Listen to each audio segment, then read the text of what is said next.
નમસ્કાર વિદ્યાર્થી મિત્રો, સૌ મજામાં ને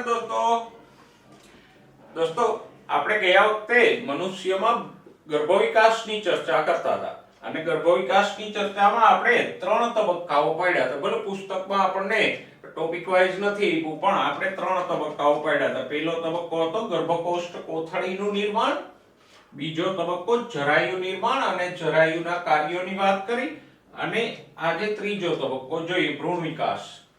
પણ હવે ગર્ભ વિકાસ છે એક સળંગ પ્રક્રિયા છે, તો આપણે જરા ફરીથી એને પહેલેથી જ જોઈ લઈએ. જો સૌથી પહેલા તો ફલનથી શરૂઆત કરીએ તો ફલન ક્યાં થાય દોસ્તો? જુઓ આકૃતિમાં ફલન ક્યાં થાય છે તો કે અંડવાહિનીનું ઇથમસ અને તુંબિકાના જોડાણ સ્થાને ફલન થાય. પછી ફલિતાંડ જે બન્યું હોય એ એક કોષી હોય અને આ એક કોષી ફલિતાંડનું સમૂહ વિભાજન શરૂ થાય. એકના 2 કોષો બને, 2 ના 4 કોષો બને, 4 માંથી 8 કોષો બને, 8 માંથી 16 કોષો બને. પણ હવે આ વિભાજન દરમિયાન આપણે વાત કરી ગયા કે ગર્ભના કોષોની સંખ્યા વધે છે પણ કુલ કદ છે ફલિતાંડનું હોય એટલું જ રહે છે, માટે જ આ વિભાજનને આપણે શું કહેતા હતા? વિખંડન. તો આમ ફલન પછી તરત જ ફલિતાંડનું વિખંડન શરૂ થાય અને વિખંડનને કારણે ગર્ભ છે એ 8 થી 16 કોષીય અવસ્થાઓ વાળો બને. સાથે સાથે એ આપણે જોઈ શકીએ આકૃતિમાં કે અંડવાહિનીમાં આગળ વધતો જાય છે અને 16 કોષીય અવસ્થાએ આ ગર્ભ છે એ ગર્ભાશયમાં પ્રવેશે અને આવા 8 થી 16 કોષી અવસ્થાવાળા ગર્ભને આપણે કહી ગયા મોરુલા. ઓકે, તો આમ ફલિતાંડનું વિખંડન થાય અને 16 કોષો વાળો ગર્ભ બને કે જે ગર્ભાશયની અંદર દાખલ થાય છે. પછી આ ગર્ભમાં વચ્ચે એક પોલાણ ઉત્પન્ન થાય અને આવા પોલાણવાળા ગર્ભને આપણે કહીશું ગર્ભકોષ્ઠ કોથળી. અહીંયા સુધીની આપણે ચર્ચા કરી ગયા દોસ્તો અને એનાથી આગળ આપણે એ વાત પણ કરી ગયા કે હવે આ ગર્ભકોષ્ઠ કોથળી છે એ ગર્ભાશયના એન્ડોમેટ્રિયમ સાથે જોડાય, એન્ડોમેટ્રિયમને ઓગાળી અને અંદર દાખલ થાય અને એન્ડોમેટ્રિયમ છે એ પણ વિકસીને આ ગર્ભને ઘેરી લે અને ગર્ભ છે આવી રીતે ગર્ભાશયના એન્ડોમેટ્રિયમમાં દાખલ થાય એને આપણે કહેતા હતા ગર્ભસ્થાપન. તો આ ગર્ભકોષ્ઠ કોથળી છે ગર્ભાશયના એન્ડોમેટ્રિયમમાં સ્થાપન પામે.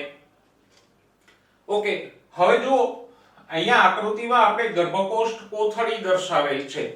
તો આ ગર્ભકોષ્ઠ કોથળીમાં વચ્ચે કોષ્ઠ એટલે પોલાણ જોવા મળે છે અને કોષોને આપણે 2 ભાગોમાં વહેંચી શકીએ. એક આ ફરતી બાજુના જે કોષો છે પરિઘ તરફના એને કહીશું ગર્ભકોષક સ્તર અને વચ્ચે એક નાનકડો કોષોનો સમૂહ છે એને કહીશું અંતઃકોષ સમૂહ.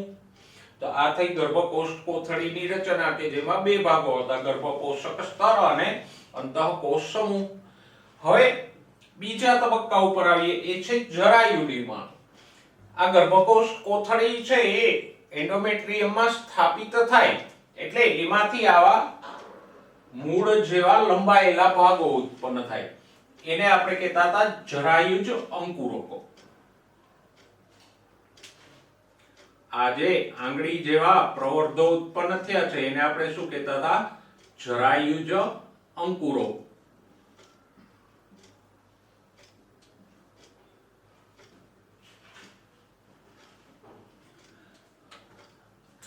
અને આ જરાયુજ અંકુરકો અને એની આજુબાજુએ આવેલી એન્ડોમેટ્રિયમની રુધિરવાહિનીઓ અને પેશીઓ એ બંનેને સંયુક્ત રીતે આપણે શું કહેતા હતા? જરાયુ.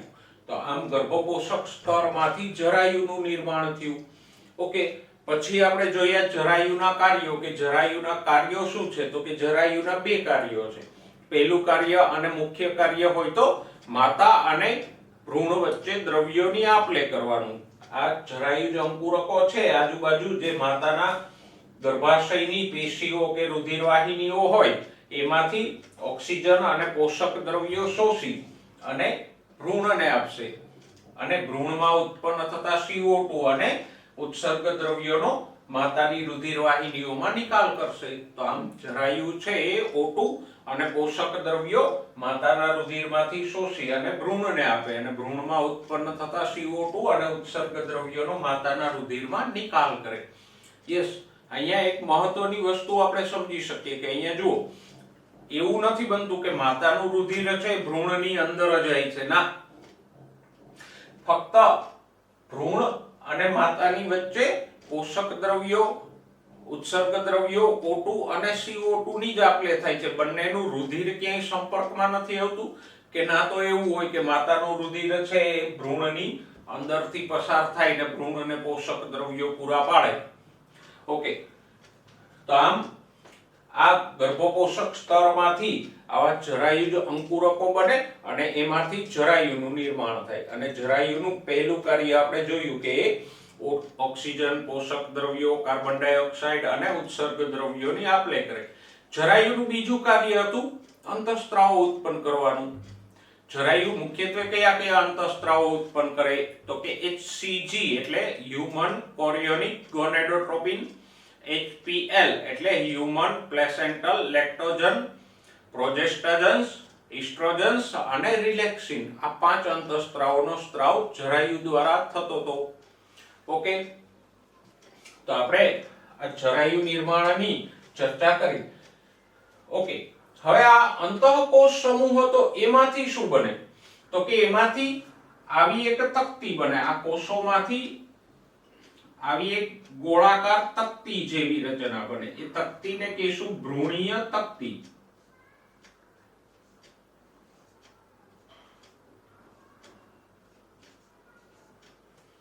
ઓકે, તો આ અંતઃકોષ સમૂહમાંથી શું બન્યું? આવી એક તક્તી આકારની રચના બની. એને શું કહેશું? ભ્રૂણીય તક્તી.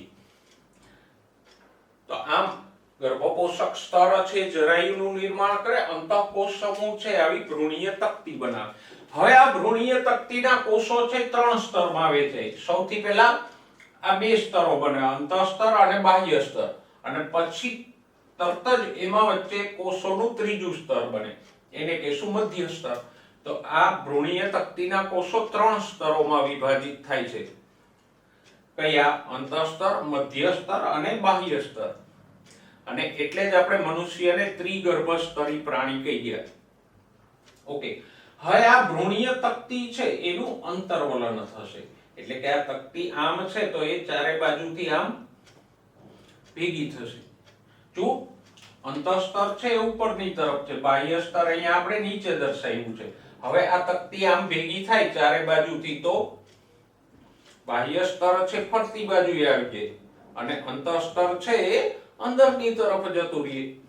તો આમ ભ્રૂણીય તક્તી છે આમ ચારે બાજુથી વલન પામે એને કહેશું અંતર્વલન. તો અંતઃકોષ સમૂહમાંથી આવી 3 સ્તરો વાળી ભ્રૂણીય તક્તી બને અને પછી એનું અંતર્વલન થાય એટલે આવો ભ્રૂણ બની જાય. ઓકે, સાથે સાથે આ નીચેની તરફ જે ઉલ્વ કોથળી છે એ અંતર્વલનને કારણે ભ્રૂણની ચારે તરફ ફેલાઈ જાય. જ્યારે આ ઉપરની જર્દી કોથળી છે એ આવી નાનકડી સંકુચિત થઈ જાય. અને આમે તે મનુષ્યનો ગર્ભ છે એ અંતઃગર્ભ વિકાસ દર્શાવે એટલે એને માતાના શરીરમાંથી પોષણ મળ્યા કરશે, માટે એને જર્દીની આવશ્યકતા નથી. જો પક્ષીઓ કે બીજા પ્રાણીઓ જે અંડપ્રસવીઓ છે અને એમાં ગર્ભ વિકાસ છે ઈંડામાં થાય છે શરીરની બહાર, તો એવા બાહ્ય ગર્ભ વિકાસ ધરાવતા પ્રાણીઓમાં જર્દી કોથળી મોટી હોય, ઉલ્વ કોથળી છે નાની હોય, અને જર્દી કોથળીમાં પુષ્કળ પ્રમાણમાં જર્દી ભરેલી હોય કે જેમાંથી વિકસતા ગર્ભને પોષણ મળે. પણ અહીંયા ભ્રૂણ છે એ સીધો જ માતામાંથી પોષણ મેળવે છે એટલે જર્દી કોથળી નાની થઈ જાય. અને આ ઉલ્વ કોથળી છે એ અંતર્વલનને કારણે ભ્રૂણની ચારે તરફ ફેલાઈ જાય. ઓકે, અને એની અંદર ઉલ્વ પ્રવાહી ભરેલું હોય કે જે ગર્ભને આંચકાઓથી રક્ષણ આપે છે.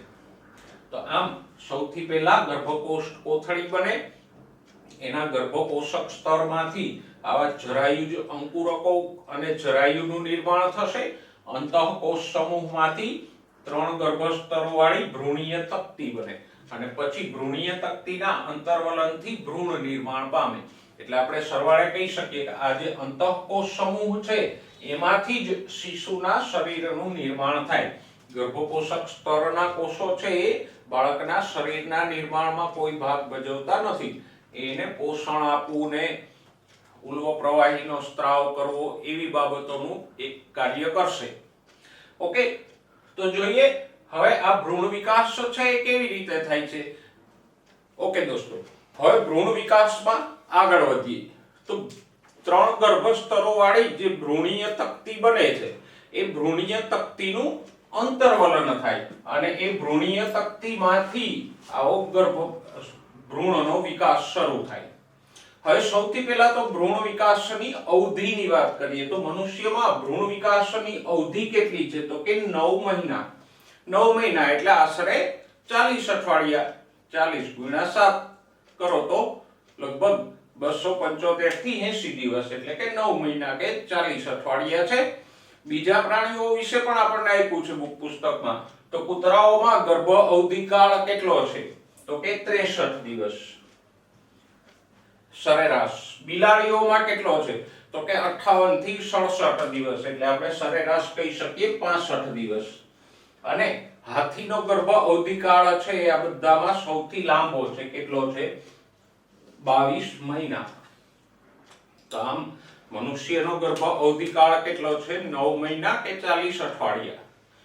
કૂતરાઓમાં તો કે 63 દિવસ સરેરાશ, બિલાડીઓમાં સરેરાશ 65 દિવસ અને હાથીમાં લગભગ 22 મહિના જેટલો ગર્ભધારણ કાળ છે.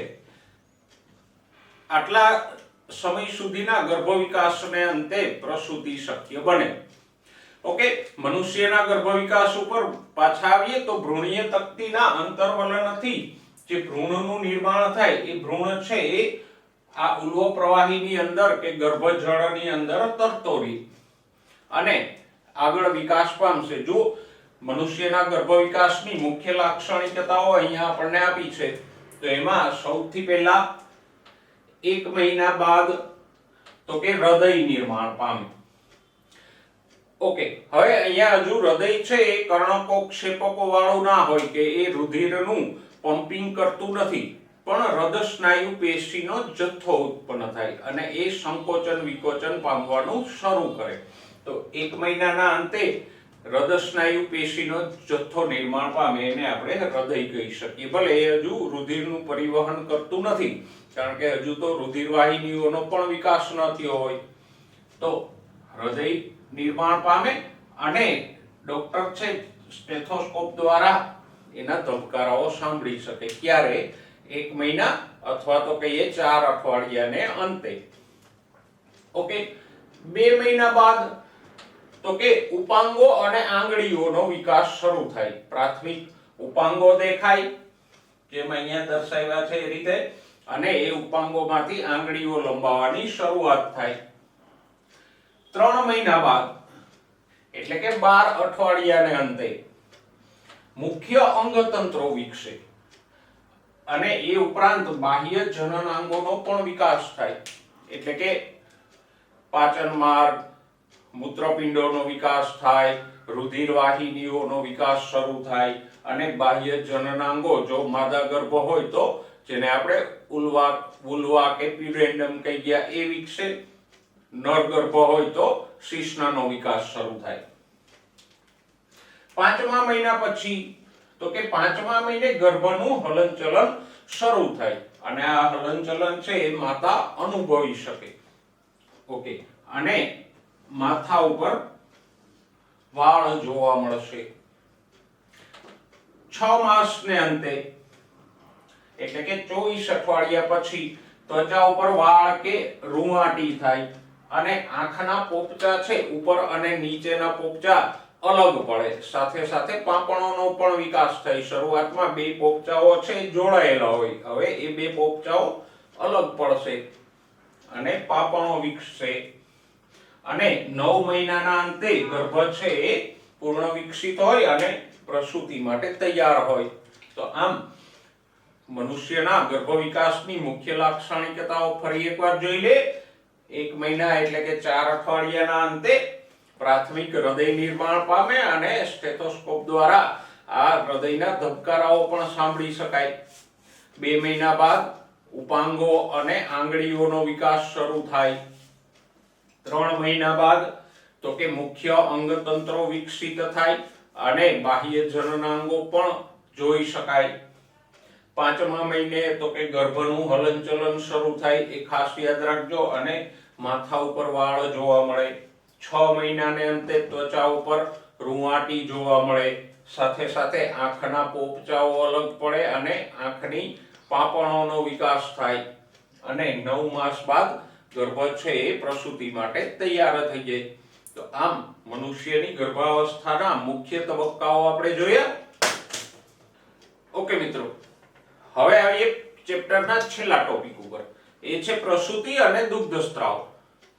સૌથી પહેલા વાત કરીએ પ્રસૂતિની. તો 9 મહિનાના ગર્ભ વિકાસને અંતે જ્યારે ભ્રૂણ છે એ સંપૂર્ણ વિકસિત અને પ્રસૂતિ માટે તૈયાર થઈ જાય ત્યારે સૌથી પહેલા પ્રસૂતિ માટેના સંકેતો છે એ પૂર્ણ વિકસિત ગર્ભ અને જરાયુમાંથી ઉત્પન્ન થાય. સામાન્ય રીતે પ્રોસ્ટાગ્લેન્ડિન્સ જેવા અંતઃસ્ત્રાવોના સ્ત્રાવ જરાયુ અને ગર્ભમાંથી થાય. એટલે પ્રસૂતિની પ્રક્રિયાની શરૂઆત કોણ કરશે? તો કે પૂર્ણ વિકસિત ગર્ભ અને જરાયુ દ્વારા શરૂઆત થશે.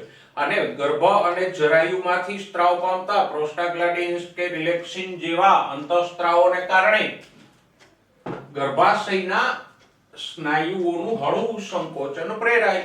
આપણે જાણીએ છીએ કે ગર્ભાશયમાં કયા સ્નાયુઓ હોય અને ક્યાં હોય? તો કે ગર્ભાશયના મધ્ય સ્તર એટલે માયોમેટ્રિયમમાં અરેખિત સ્નાયુઓ આવેલા હોય, એનું હળવું સંકોચન શરૂ થાય. એને કહેશું ગર્ભ નિકાલની પરાવર્તિત ક્રિયા. પરાવર્તિત ક્રિયા એવો શબ્દ એટલા માટે વાપરો કે આ પ્રક્રિયાને કારણે આગળની પ્રક્રિયા શરૂ થશે અને એને કારણે પાછી આ પ્રક્રિયા સંકોચનની પ્રક્રિયા વધશે. એટલે અહીંયા આ જે સંકોચનની ક્રિયા છે એ પરાવર્તિત કે રિફ્લેક્સેશન છે.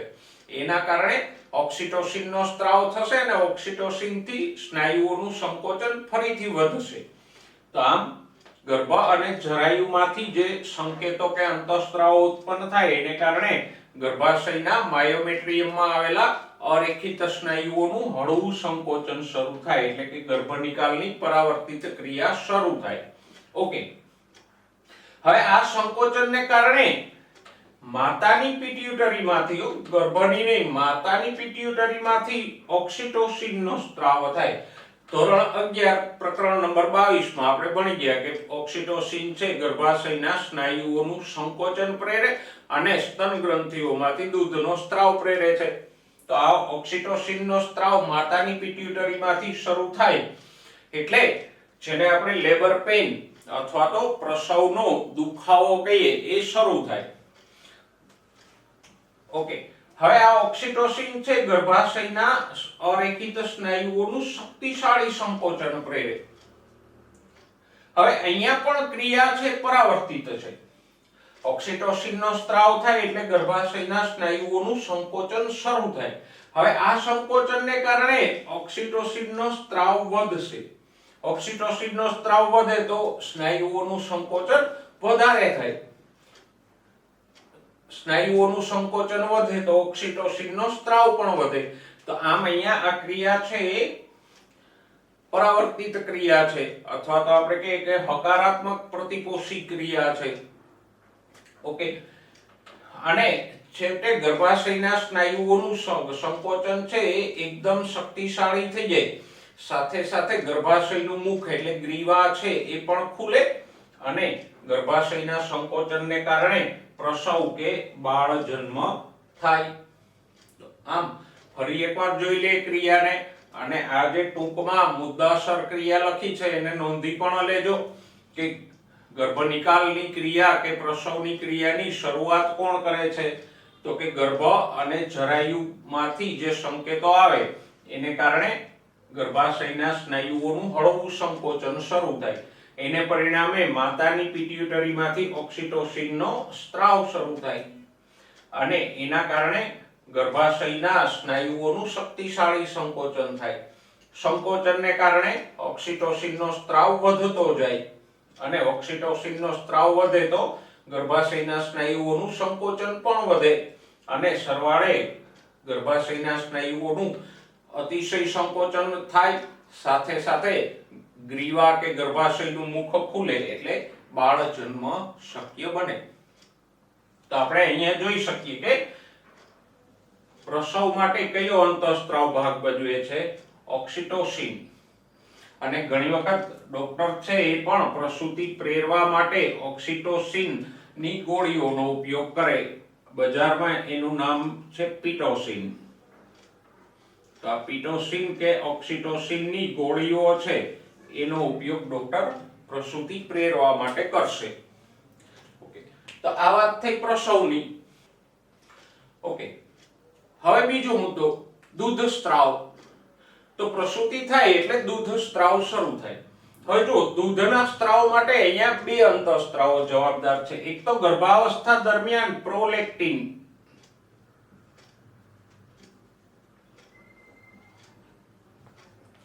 કે જે અગ્ર પિટ્યુટરીમાંથી આવે છે એ સ્તન ગ્રંથિઓનો વિકાસ પ્રેરે છે. એટલે ગર્ભાવસ્થા દરમિયાન જ સ્તન ગ્રંથિઓનો વિકાસ શરૂ થઈ જાય.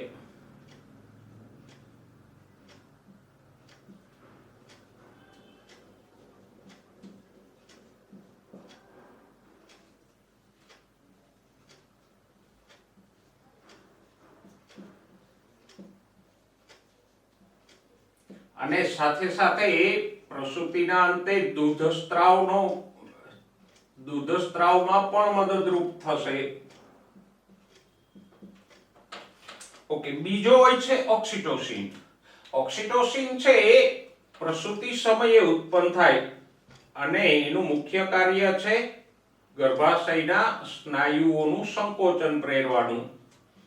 પણ સાથે સાથે એ સ્તન ગ્રંથિઓને અસર કરી અને એમાંથી દૂધનો સ્ત્રાવ પણ પ્રેરશે.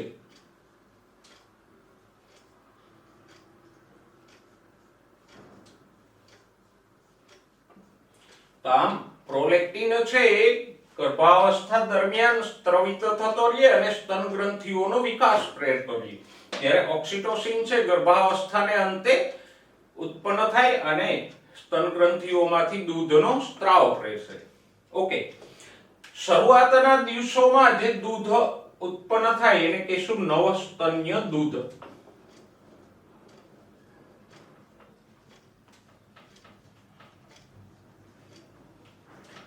અથવા તો એના માટે બીજો શબ્દ વાપરશું કોલોસ્ટ્રમ. તો આ શરૂઆતના દિવસોનું દૂધ છે નવસ્તન્ય દૂધ કે કોલોસ્ટ્રમ. ઓકે, તો એ પોષક તત્વોથી ભરપૂર હોય, સાથે સાથે એમાં IgA પ્રકારના એન્ટીબોડીઝ હોય.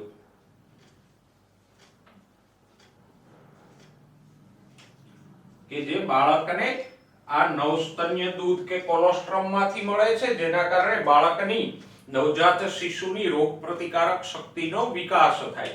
તો આમ આ બે અંતઃસ્ત્રાવો છે દૂધનો સ્ત્રાવ પ્રેરે છે અને આ જે શરૂઆતના દિવસોનું દૂધ હોય એને આપણે શું કહીએ? કોલોસ્ટ્રમ. અને કોલોસ્ટ્રમમાં કયા એન્ટીબોડી હોય? IgA. અને આ એન્ટીબોડી છે બાળકની રોગ પ્રતિકારકતા વિકસાવવામાં મહત્વપૂર્ણ ભાગ ભજવે છે. દોસ્તો જુઓ, આવું નવસ્તન્ય દૂધ આપણે પશુઓમાં જોયું છે કે પશુઓમાં શરૂઆતનું એકદમ પ્રસૂતિ પછી નું દૂધ હોય કે થોડા દિવસો પછીનું દૂધ હોય એ સ્વાદમાં થોડું ખારાશ પડતું હોય અને રંગે પણ સહેજ પીળાશ પડતું હોય. તો એ પણ પશુઓનું કોલોસ્ટ્રમ છે. એવી જ રીતે મનુષ્ય માદામાં પણ આવું કોલોસ્ટ્રમનો સ્ત્રાવ થાય. તો આ સ્તનપાન છે શરૂઆતના દિવસોનું એ નવજાત શિશુ માટે ખાસ અગત્યનું છે. એમાં પોષક તત્વો તો હોય જ, સાથે સાથે એન્ટીબોડી હોય. કયા પ્રકારના હોય? IgA પ્રકારના, કે જે નવજાત શિશુની રોગ પ્રતિકારકતા વિકસાવવામાં મહત્વનો ભાગ ભજવે છે. ઓકે દોસ્તો, તો આ ચેપ્ટરમાં આપણે માનવ પ્રજનન સંબંધિત બધી જ બાબતોનો અભ્યાસ કર્યો. પ્રકરણની શરૂઆતમાં આપણે માનવ પ્રજનન તંત્રની રચના જોઈ, જેમાં પહેલા આપણે નર પ્રજનન તંત્રની રચના જોઈ, પછી માદા પ્રજનન તંત્રની રચનાની વાત કરી. એના પછી જન્યુ જનનમાં આપણે શુક્રકોષ જનન એટલે કે શુક્રપિંડમાં શુક્રકોષો કેવી રીતે ઉત્પન્ન થાય છે એની વાત કરી. સાથે સાથે અંડકોષ જનન એટલે અંડપિંડમાં અંડકોષો કેવી રીતે ઉત્પન્ન થાય છે એની વાત કરી. ત્યાર પછી ફલન અને ગર્ભ વિકાસની સવિસ્તાર વાત કરી. ઋતુચક્રની ચર્ચા કરી કે ઋતુચક્ર દરમિયાન કેવા કેવા ફેરફારો થાય છે ગર્ભાશયમાં અને અંતઃસ્ત્રાવમાં, એની ચર્ચા કરી.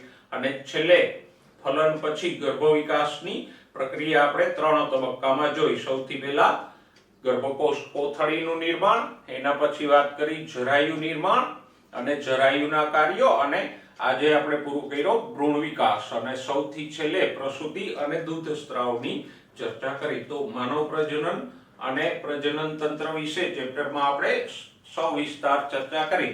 નેક્સ્ટ ટાઈમ આપણે આ પ્રકરણમાં નીટમાં પૂછાયેલા MCQ ની ચર્ચા સાથે ફરીવાર મળીશું દોસ્તો. ત્યાં સુધી સ્વસ્થ રહો, મસ્ત રહો અને ભણવામાં વ્યસ્ત રહો.